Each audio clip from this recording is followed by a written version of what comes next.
उयो आशिका तामाङ के भनिराख्नु भएको छ। अब कतिजनाले उयो गरिराख्नुहुन्छ क्या, आशिका तामाङको कम्पेयर चाहिँ मसँग गरिराख्नुहुन्छ क्या।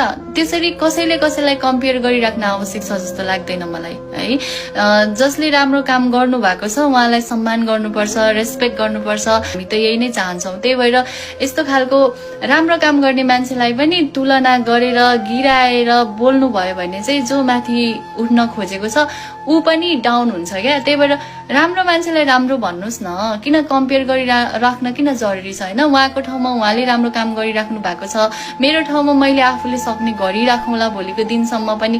त्यसरी कम्पेयर गर्ने काम चाहिँ नगर्नुहोस् है, मलाई फटक्कै मन पर्दैन यो कम्पेयर गर्ने काम चाहिँ। आफूले कुनै दिन मैले गरिरहेको थिएँ, अब आजको दिनमा उहाँले गरिराख्नु भएको छ भने द्याट्स ग्रेट होइन, त्यो राम्रो हो नि त। अनि त्यो कसैलाई तुलना गरिराख्न आवश्यक छ त, गरिराख्न आवश्यक छ त। अनि यहाँ एकजना तपाईँ यदि आशिका दिदीको फलोवर्स हुनुहुन्छ, आशिका दिदीलाई माया गर्नुहुन्छ भने चाहिँ तपाईँको नियत चाहिँ एकदम प्रयास गरिराख्नु भएको छ भने चाहिँ तपाईँ एकदमै गलत हुनुहुन्छ यो कुरामा चाहिँ, बुझ्नुभयो नि। त्यही भएर हरेकले